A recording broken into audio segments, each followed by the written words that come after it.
Hi, Bryson and Jarrod here from Spicy Bois. Spicy Bois is a podcast where we can sometimes have difficult conversations around sex and disability. Yeah, so we might be talking about things like queerphobia, homophobia, transphobia, ableism, trauma, some really difficult stuff. So you might feel a bit triggered by some of this. So feel free to tune out, take a break, skip an episode. Hello, welcome to the Spicy Bois podcast. This podcast is recorded on stolen Aboriginal land. And on behalf of myself and Bryson, I would like to pay my respects to elders past, present, and emerging. I would like to echo what Jarrod said, and as we are both queer, I would like to acknowledge the long history of gender and sexuality diversity in Aboriginal cultures. We would also like to acknowledge the long history of the disability rights movement. And me, myself and Bryson are only here today because of the shoulders that we stand on that have literally put their lives on the line and in some cases lost their lives for us to have the human rights of people with disabilities we appreciate today.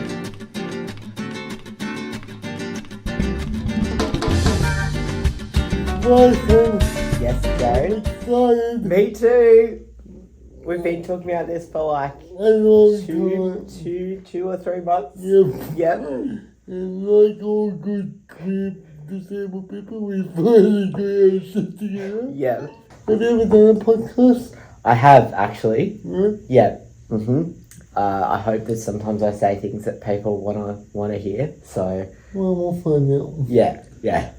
So the issue with me, and the issue I hope we don't face here, is I always start something creative, but I never finish it. Yeah. That's why I like the idea of a podcast, because technically there's no finish line That's of a very true. podcast. It's very So true. the uncommitted part of me is like, doesn't matter. If we get to episode 2, then it's a podcast. Yeah. I suppose we should let people know a little bit about who we are. Yep. Absolutely. Do you want to go first? We're Spicy Boys. We are Spicy Bois. I Um. will tell you why in a minute. Yeah. So I'm Bryson. My pronouns are he, him. What else do I want to say? I mean, there's lots I want to say, but I don't want to share it all right now. I want it to unfold in an interesting way. How old are you? Oh yeah, okay, that's a good one. 32, almost 33. I love talking about stuff. You fucking love talking. I fucking love I've talking. never heard so much talking. But I became a member of CEDA last year, or an active member of CEDA last year, and increasingly I'm doing more and more stuff with CEDA. I like talking about politics, philosophy. I'm into stand-up comedy. Have you ever done it? I have. I actually did Me some too. last night. I did stand-up comedy when I used to be in Melbourne. That's awesome. That's really cool. No, it didn't take off very well. Well, they do open mic nights at Bernie's. Really? I did one last night. Oh, Yeah. did people walk out or? Look, they had to stay because of other people, okay? But I like stand-up comedy. I love movies, TV, audiobooks. Yeah, that's a bit about me. It's a preview. A preview. Yeah. A little bit. Yeah. A little bit of taste. I work as the I don't do the communications, but I organize the communications. And I do that 5 days a week. I started on I started working at Cedar when my friend Kate Weir, Yep. who I we also both know Kate. know, sent me an email saying we really need you on community connections. I said absolutely not. And then a couple months later, she's like, no, like, we really need you on community connections. We need more men. And apparently I qualify for that. So that's how I got started in Cedar. And I've been moving between projects every now and then. And so now I'm in a bit of communications. I do something called Pathways, which is to help peers navigate through the Cedar experience, I think you would say, and really find employment in Cedar or outside of Cedar into something bigger, our bigger project called Disco. Where we are hoping to create change in the way the sector consults around people with disability and actually uses the lived experience and the knowledge of people with disabilities and pay them accordingly. So that's quite cool. Very cool. For those who are not in the Cedar ecosystem, I guess you would call it, Cedar is a peer-led organization. We are all 90% of the people that work at Cedar are people with disabilities, and the other 10% are very good allies. And we operate in the Newcastle, Australia area. Yes. Yeah. Because CEDA actually stands for Community Disability Alliance, Hunter. My first spicy question for you, Brsyon, Yes. is CEDA community or organization? That is a good question. I think it's both. I don't think they're mutually exclusive. I think obviously within my experience of CEDA is that it's definitely a community. Like that's how I got involved. But, it's clearly an organisation too. Like it's not just people hanging out, like they actually get stuff done. So, yeah, I think it's both. I just realised that you introduced yourself, and Yes. I haven't introduced myself. Yes. My name is Jarrod and I am a proud bisexual disabled man. I am a wheelchair user. I am married, and I grew up in Victoria, also known as Nam. And I did my apprenticeship in Melbourne in terms of disability culture and disability human rights and stuff like that. That was it. And now I've been living on the Central Coast on Darkened land for the last 6 years with my wife Chelsea, who also works at Cedar. I love all this stuff. I love communication, I love media, I love filming. If you look on the internet hard enough, I do have a photography YouTube channel. And like I said, if you look very hard, you'll find me doing stand-up comedy as well. Love it. Which is back when I was in Melbourne and poor and needed something to do for money. This is my first proper podcast, but I've had a reasonable amount of experience working in radio and on community TV as well. Cool. There was a channel called Channel 31 in Melbourne, And they used to have a show called No Limits. And it was a disability TV show where we just pretty much talked about the things that we're going to talk about Heck yeah. on a weekly basis. And we pulled like 100,000 people every week, which was huge. And I did that when I was 22. And yeah, like we said, we're both queer and we're both. Do you want to explain your queerness and I'll explain mine? Sure. So I'm bi, like Jarrod. We should really you? call this the Spicy. How dare you? How dare you help me? I'm so Did sorry. you help me? Oh my god. You said you were bi. I didn't out you. Well, I did at the beginning. Anyway, so I'm also bi, and I'm a trans man, which means when I was born, everyone was like, it's a girl. And I was like, oh, no, I'm not. So that's why I look like this and sound like this. And the reason I ended up a bi trans man is because I watched Milan when I was 8. Milan. Yeah. Have you seen Milan? Yeah. Yeah. Okay. I'm just trying to find the correlation. It's a joke. Right. Yeah. It's about a girl who dresses as a boy to join the army. Right. And then the dude is like in love with her. I don't really watch. But he starts like falling in love with her like before she reveals that she's really a girl. Oh. So it's like a whole thing. Yeah. See, I don't. My wife watches a lot of Disney, Oh yeah.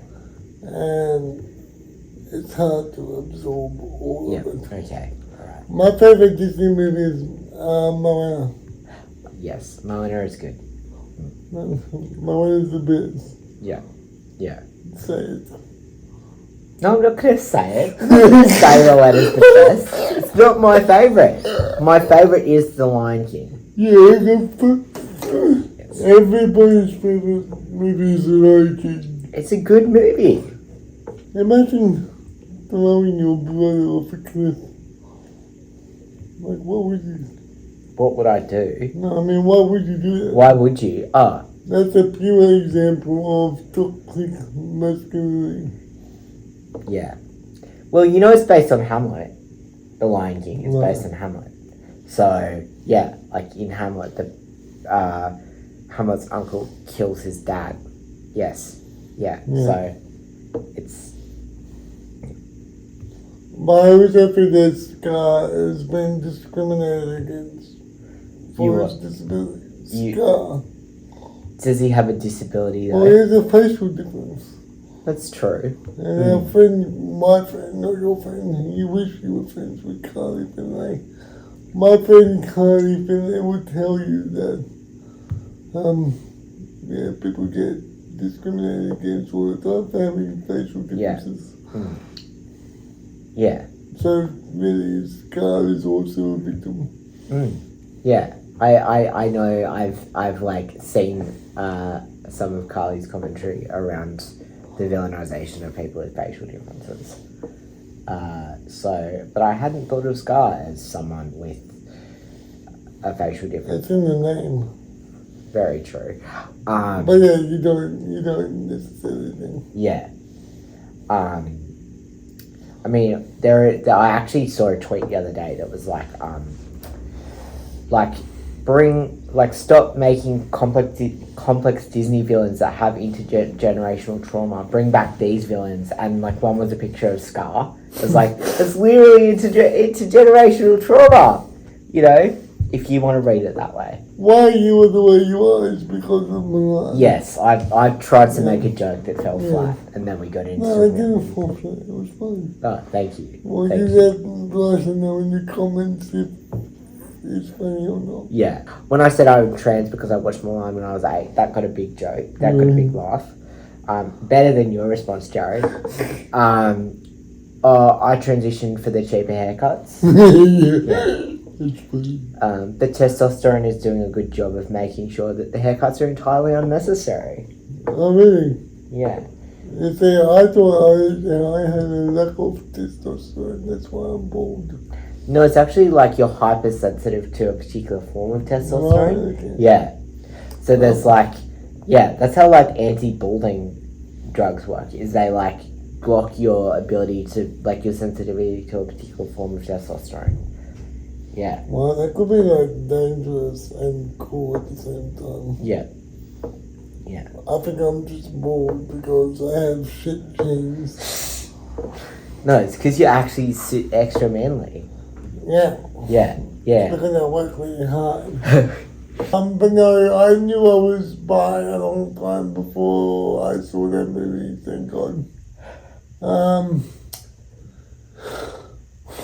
So, like many bi men, I assume, the world reiterated to me that I was attracted to women, so that was easy.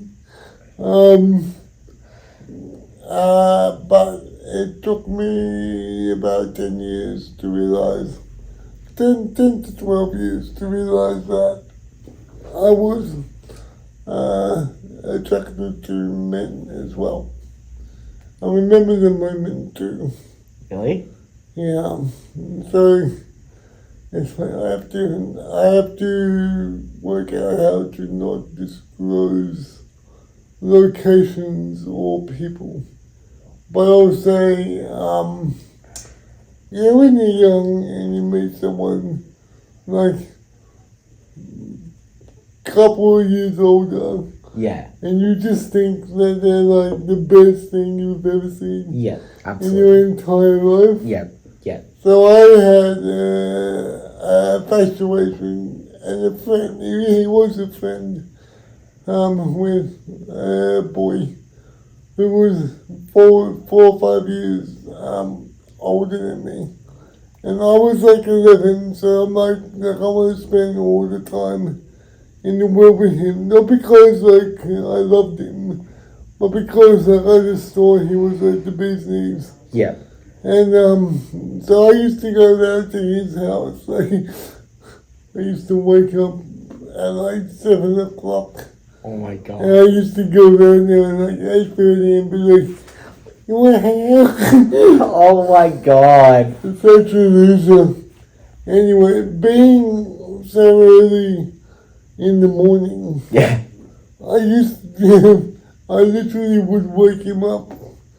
And he would be like, "What are you doing?" And we would just,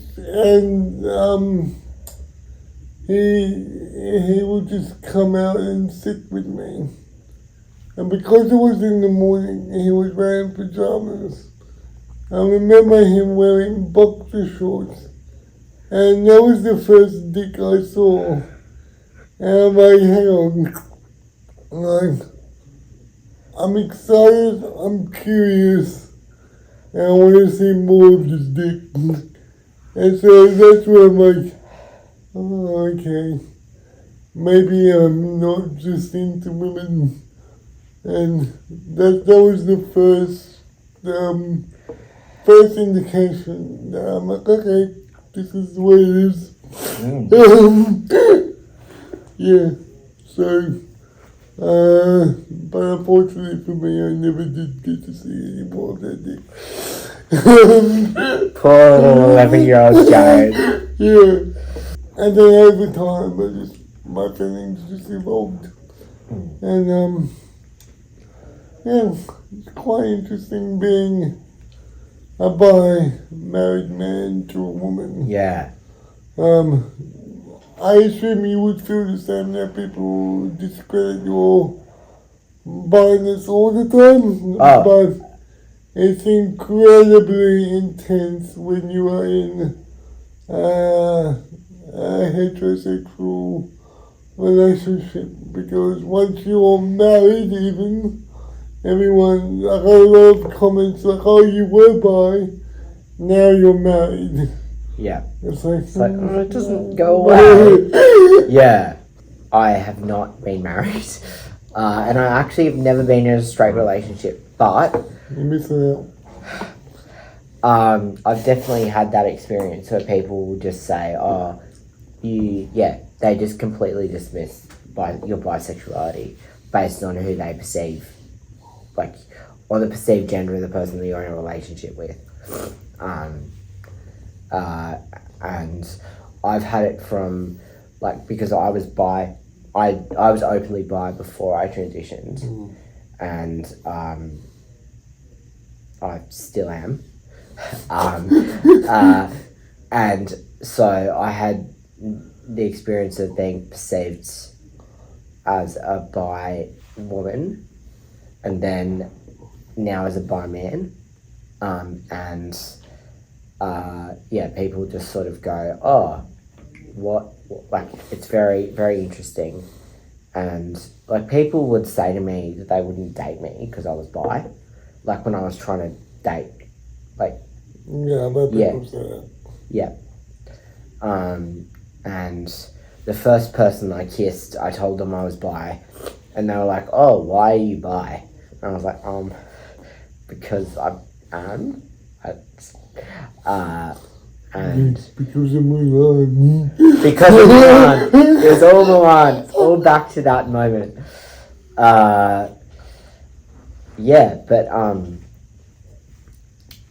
It's very, I think, like, bi erasure, bi invisibility is a huge thing, and it's, I think, it's interesting having experienced it for me as both someone perceived as a woman and now living as a man. Not living as a man, I am a man.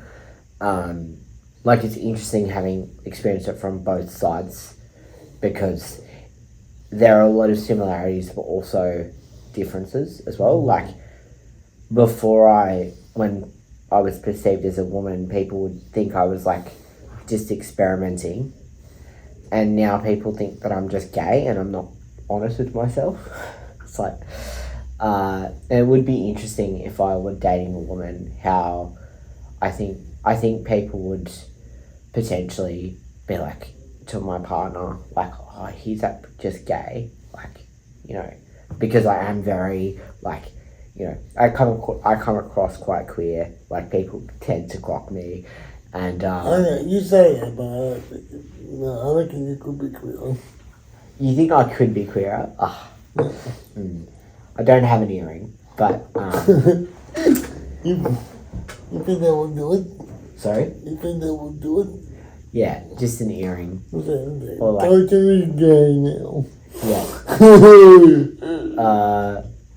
Well, I think, anyway, I mean, there are all sorts of ways that people are clocked. Expressing. But, I mean, it's interesting you say that, because I've had people being like, oh, as soon as... I'm teasing you. Yeah, well... Because I know that your goal is to be the most queer person in the world. No, it's not my goal. My goal is not to be the most queer person in the world. What's your goal? My goal is, actually, no, it is to be... Your Instagram says queer as fuck. That's true, it does say that. That's true. So I see that as an aspiration of yours. That's true, it is an aspiration of mine. I feel like I'm doing a pretty good job. Yeah. So when you were perceived to be a woman, what was more difficult? Convincing, if you wanted to convincing people that you were bi, or convincing people you were trans? Convincing people I was trans, well, that's a good question. My family, harder convincing people I was trans. People in general, actually convincing them I was bi. Because I feel like bisexuality is just so... I feel like people have such difficulty perceiving anything beyond the binary. So, like, you know, in some ways being trans was easier because they're like, oh, well, you were, like, born this and now you've this. And that's like, okay, cool, we get that. But in terms of bisexuality, they're like, that doesn't work. And there is that misogyny undertone of bi women. And then, like, you know, all women are bi. All women have kissed a woman. Yeah. And, like, you know, for the benefit of Yeah. men. Yeah. And so, like, there's this idea that, of course, every woman's made out with a woman. Yeah. Because what were you? Yeah. And I did have those comments like, oh, can I watch? And things like that. Like, yeah, that was pretty gross. Like, when I came out as bi, people would say to me, oh, well, like, that's normal for women to feel that way. And I'd be like, okay, thank you for discrediting my sexuality. But I mean, yeah, I think it's it depends, actually. Because, yeah, sometimes I feel like being bi is harder, and sometimes I feel like being trans is harder. You absolutely do not look trans to me at all. Yes. You are all man. You are more manly than me. Yeah. And you even drink beer. I do. I hate beer. Yeah. Yeah. I cannot stand beer. That should have been the first indication. Yeah. My absolute love of beer. Yeah. What came first? The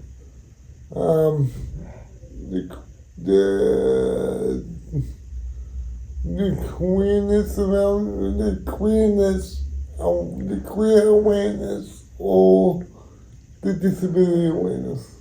That's a good question. And I was thinking about this because Jarrod sent me these questions last night. I'm not sure, and I think like part of what made figuring out that I was queer, particularly trans, so difficult. Look at this. I spilled coffee on me already on camera. The fact that I'm a messy boy, messy spicy boy. Continue. Sorry. Well, I think part of what made figuring out that I was queer, particularly trans, so difficult is because I already felt different because of being disabled. So it was like, oh, well, I don't fit in because I'm disabled. Because I feel like a lot of queer people can pinpoint realising they're queer, like, in that they didn't fit in with, like, people of their assigned gender. And they're like, oh, that was the moment I knew, but I already didn't fit in because I was disabled. And I think, like, I don't know, I think really from the moment you kind of have, or for me, really from the moment you kind of have self-awareness, you're very aware that you're different. Like, it's always so baffling to me when parents talk about their disabled kids and they're like, oh, he doesn't even know he's different. I'm like, yes, they do. They do. They just don't talk about it to you because they don't have the language. But of course they know. Yeah, and if you're literally saying this in front of them, yeah, they know. Yeah. That's also true. It's like, maybe don't say this in front of your 3-year-old. Like, they can hear what you're saying. Like, yeah.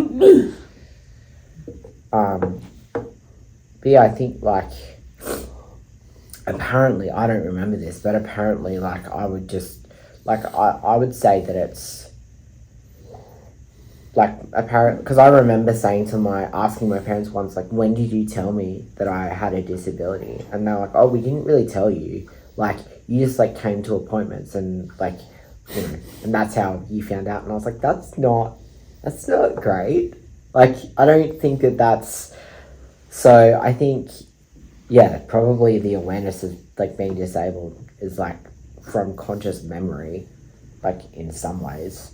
And then, like, feeling disabled, because Jarrod asked, like, when did you first feel disabled? And I think that's an increasing feeling as you get older and, like, you realise that, you know, you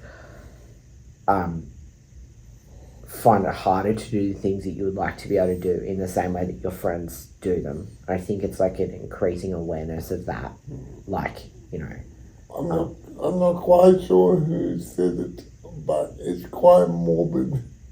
And I read a quote somewhere that says, never forget you're disabled because there will always be somebody to remind you. That is, yeah, that's such an interesting perspective. I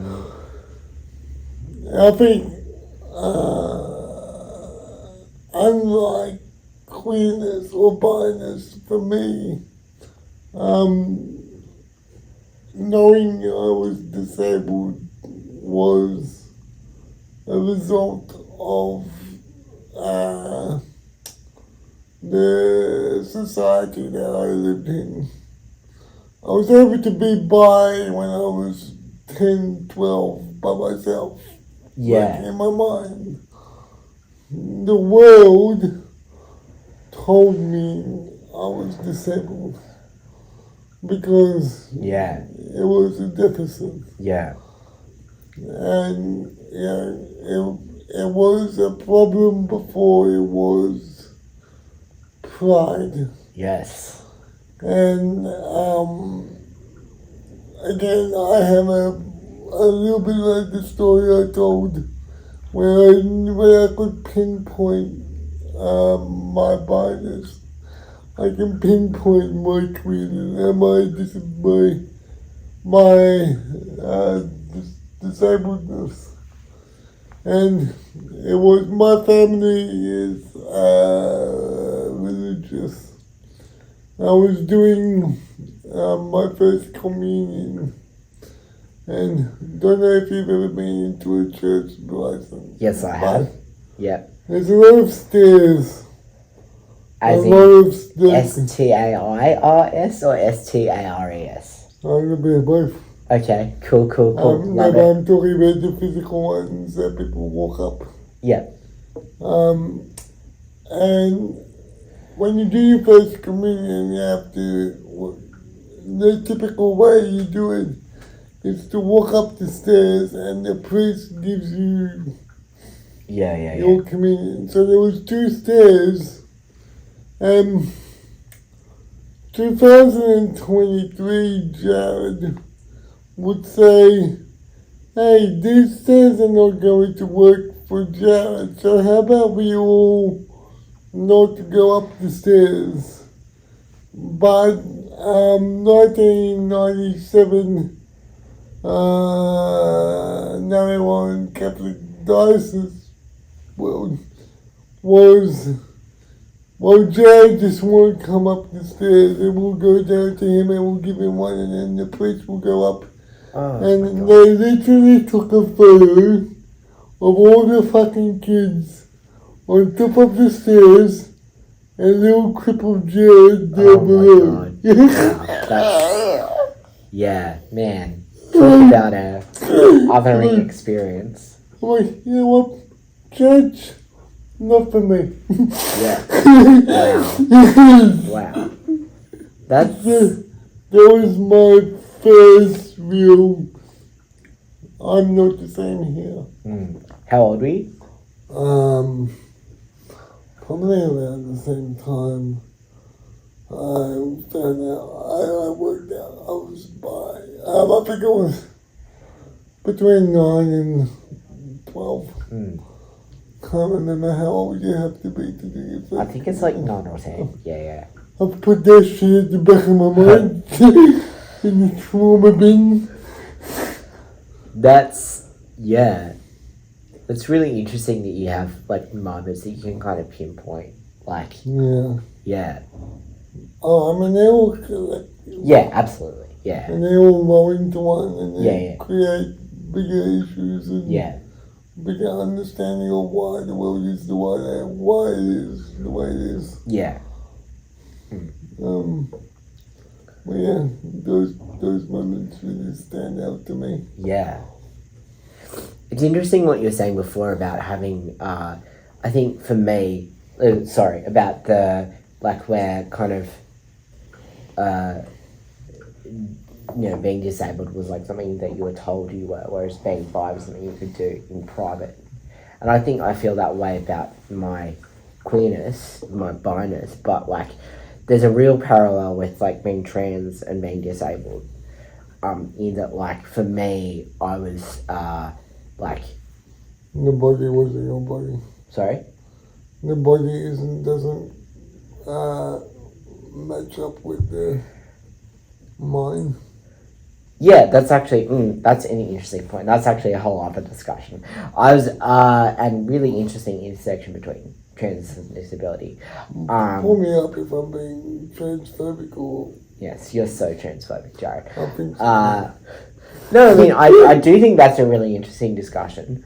But I was actually more going to go in relation to, like, much as being disabled was something I was told I was, that I didn't really get a choice in. Like, being, like, you know, like, being trans, like, everybody was telling me that I was, you know, this one thing that I didn't really feel comfortable as, you know, like, it was like, oh, well, I guess I have to be this thing, because everyone's like, oh, this is who you are, and, you know, So you're like double, like people told you were disabled and people told you weren't trans. yeah, Like, that I wasn't. You had the worst of both worlds. Yeah. Like, they'd be like, oh, well, like, you can't do that. I'd be like, okay, fuck you. Except I didn't say that because I was a kid. But yeah, it's in relation to gender and disability as well. But yeah. Do you have any pinpoint moments like I gave you? Oh, absolutely, I do. If you want me to share. Yeah. So I think, I mean, my first kind of memory of realizing my gender was probably not what everyone thought it was when I was about 6. And I remember I had watched Charlie and the Chocolate Factory, like the old version with the little blonde kid. And I had a similar haircut, except I wasn't blonde. I was brown hair. But I remember like looking in the mirror and thinking that I looked like the boy from the movie.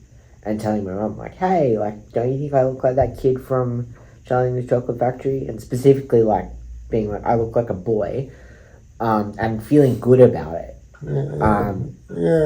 I have to say, that when I realized I was bi, there was no negative feelings. Yeah. It was a positive. Yeah. I'm like, I like this. Yeah.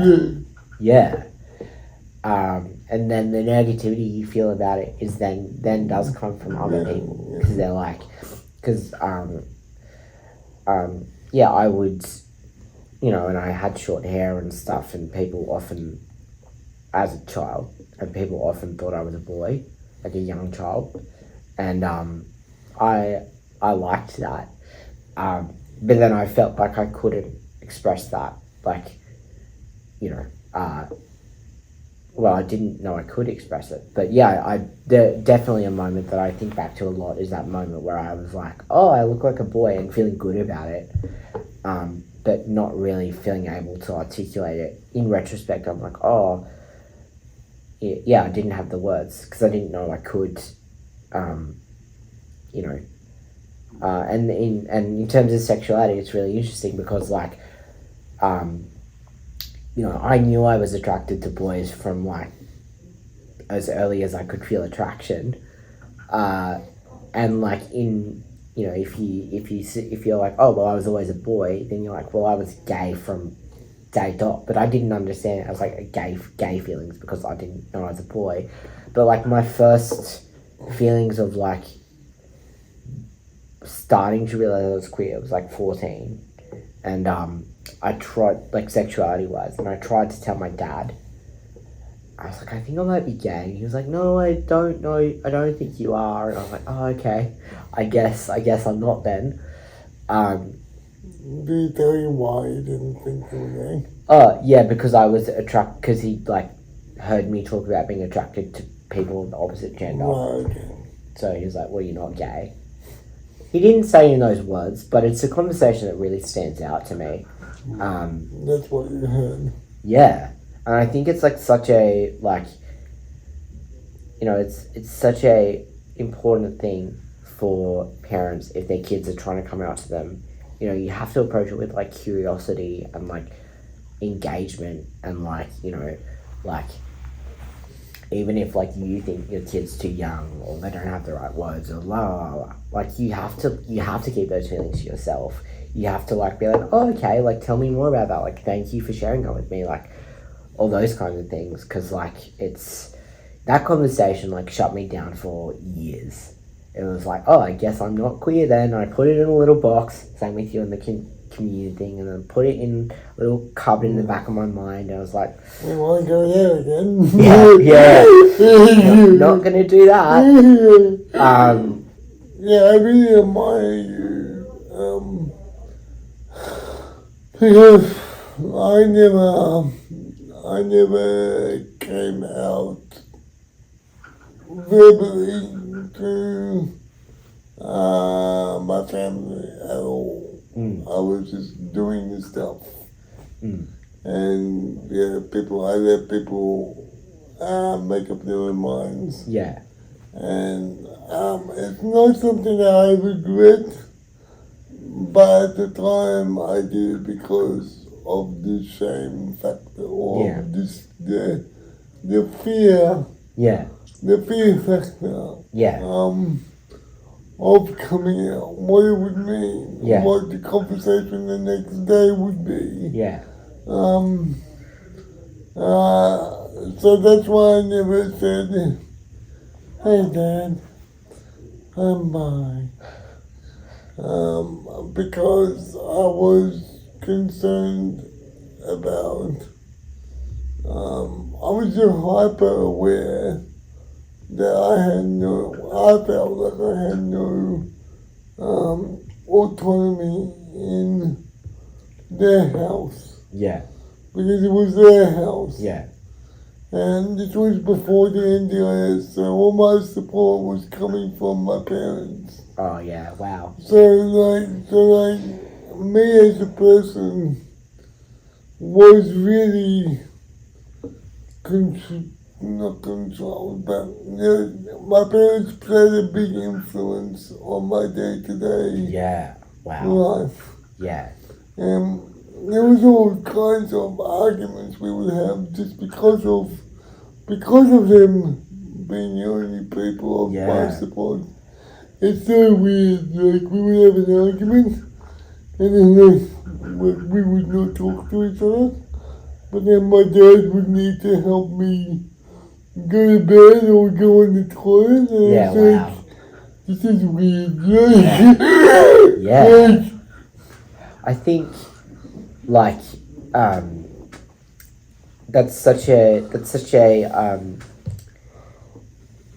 it's such a complicated element to like the parental relationship when you're disabled.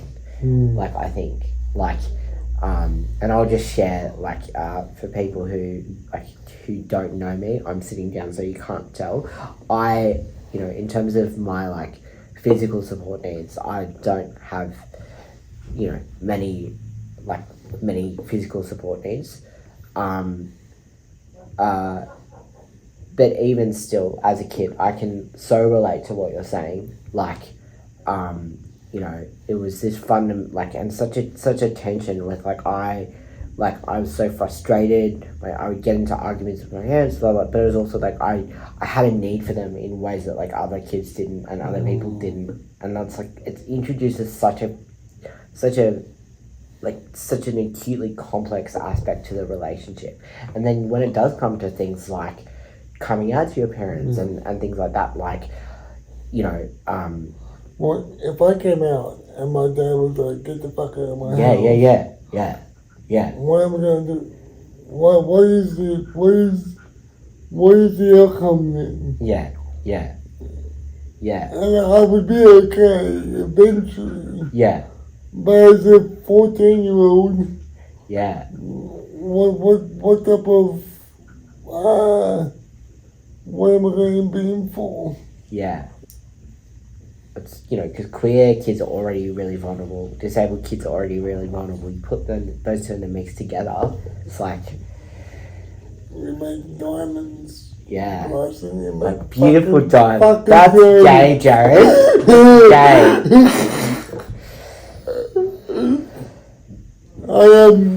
That's one of when we were campaigning for the NDIS, and the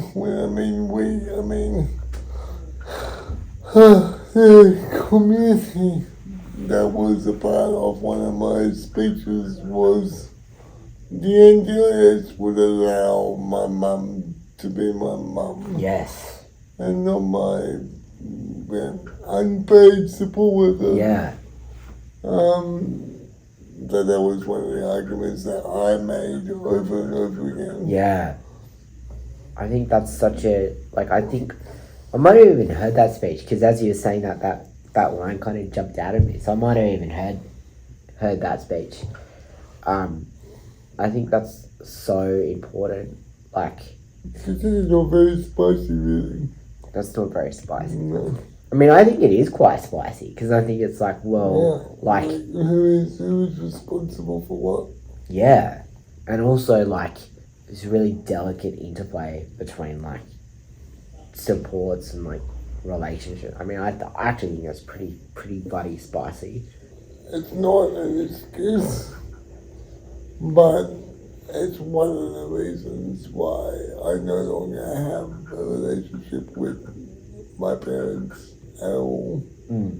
We haven't spoken in 4 or 5 years, and there was some stuff going on, which we might talk about in future episodes. Welcome to Cancelling with Jarrod. Yep. But it definitely played a negative response in the relationship with my parents. The disability aspect of it. Yeah, the disability aspect for sure. Yeah. The queerness probably just was the sugar on top to say, you know what, the... Yeah.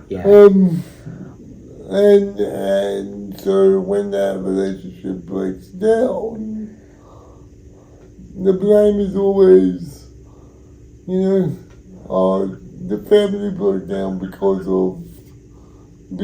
Jarrod had a disability, or because Jarrod was an angry disabled man or whatever. Yeah. So it's always back to my shit. Yeah. And not other people's shit. Yeah. Absolutely. I think, the focus is always around like, oh, this poor family raising a disabled child, it's so hard, it puts strain on the family, blah, blah, blah, blah, blah. It's like, well, yes, but the reason it does that is because of how disabled people are treated in society and because of the deficit model. Yeah, not because I'm a hard worker, or not because you're trans or whatever. Yeah. I think that the medical model of disability is an inherent violation of the parent-child relationship, because it puts a disabled child in a space of within a world of constantly needing to be fixed, and it inherently puts parents in that view of like, I need to fix my child, and then inevitably that makes the child feel awful and angry and all this really complicated thing, and then they have conflict with their parents, and it's just a really big mess. And like, it's I just don't think, I was about to say I don't think it's possible. I think it's very hard to have a like functional and healthy parent-child relationship within that paradigm, because the medical model like imagines that disabled people need to be fixed, and by virtue of the parent-child relationship, it puts parents in a really key part in that role. Yeah, you are the fixer. Yeah, you need to fix your child. Or you're the facilitator of the fixing. Yeah. And if you can't fix them, then you fail. Then you fail. Yeah, exactly. And then as a kid, if you have that viewpoint of like, oh, my parents think I should be fixed, that's like, a really, really hard place to be in. And we still live in a world where people say to parents and to people with disabilities, oh, that must be really hard for you. Yeah. But they also don't do anything proactive to change the status quo. Absolutely. They're likely to buy me a coffee or give me $20. Yeah. Or tell my mum, oh, I'll look after him for the night Yeah. while you go out with your girlfriend Yeah. in town. Yeah. But in terms of systemic change, Yeah. we're lonely. Yeah. Everyone's left.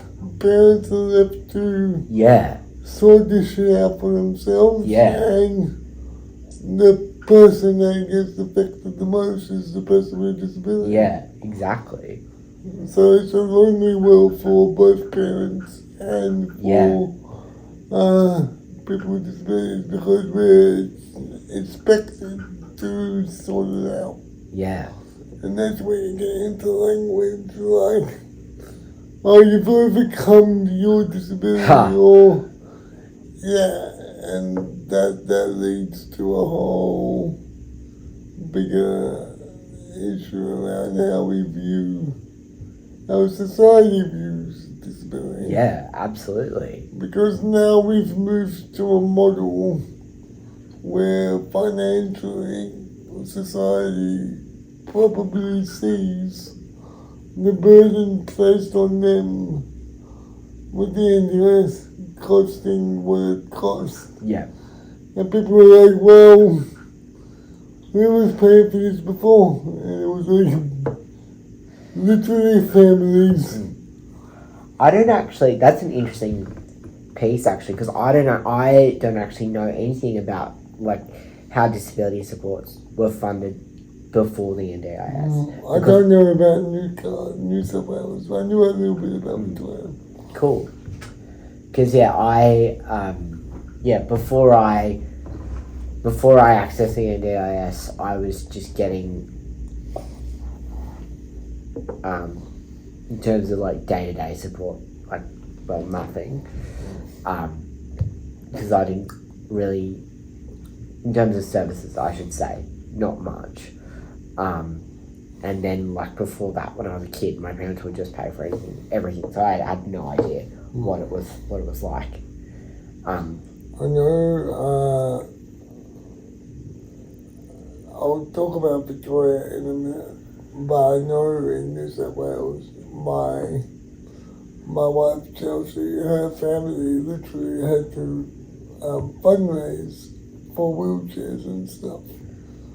Oh my gosh. And like, I don't think you'll disagree, but the way the fundraising took place was a very deficit model. Oh yeah. And the charity model. You still see it. Yeah. But in Victoria, before I was on the NDIS, I did receive support, much like the NDIS, but the way you have to obtain that support is by telling the deficit model. Yeah, absolutely. Like, explicitly, much more than you do nowadays. Oh, really? Even more? Yeah. Okay. So, I know of people who have relinquished their kids just so the kids would receive support. Oh my gosh. And I begged my mum and dad to relinquish me so I could move out of home. And they wouldn't. That is so fucked up. I'm like, you need to relinquish me so I can get my support. Then I know you need to find a different way. So basically, like, so was it like, as long as you were living at home or whatever, they would be like, well, your parents can support you? Yeah, and the Victorian government, I mean, this is probably the case all over Australia, was this is being taken care of by unpaid support. You let us know when the unpaid support isn't available anymore. That's so messed up. So, you have to fill out this really big document around if the family is at risk of breaking up, and so like you're asking people to talk about their feelings and not about this doesn't become about the supports anymore. It Yeah. becomes about how you feel about the world and things. Yeah. It's like, well, what does that have to do with me needing a shower every day? Yeah, wow. Well, just give it to me. Yes. And it's asking like people's families to be like, yes, this is how hard my disabled family member is making my life. And when you relinquish someone, you're literally, the question is, are you unable to support this person anymore? Yeah. And as a parent, like writing those words in your words because I asked you to write your words. Wow. It's not a tick box thing. Wow. Like you have to explain why you can't look after your kid anymore. Far out. That's So like, how are you ever meant to do that? how are you ever meant to do that? Like, yeah, wow. Like, that is like, I begged my mom and dad to do that. oh, wow. I'm like, you have to do this. Mm. They never did, and luckily I had an advocate or two in my back pocket Yeah. who were able to get me my own one-bedroom apartment in the gayest part of Melbourne, St Kilda, and the supports that I needed as well. That's good. For the first 5 years of my independent life until I was on the NDIS. So and the noise you have to make to get those supports is huge. Wow. That's, I had no idea. That is so horrible. Like, ugh. So this is what Spicy Boys is a good taste of what's to come. Yes. It will absolutely, I don't think either of us want it to be just us. Yeah. So if you Just would like, us talking about our trauma. our trauma. I'm so sorry if we brought you down.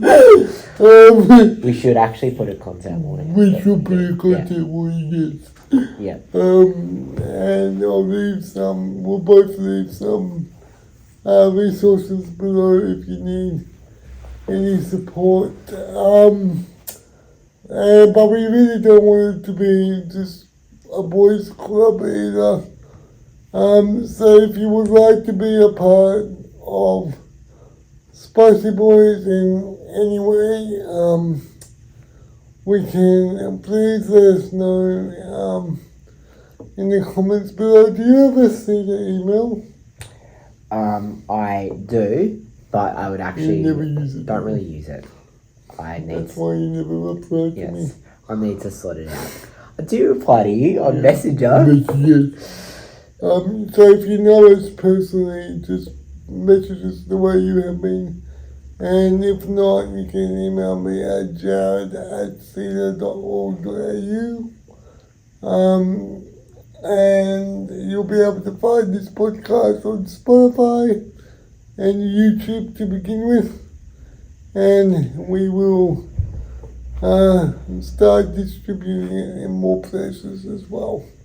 Yes. So we hope you enjoyed this pilot episode of Spicy Bois We. And we will see you next time. Yes.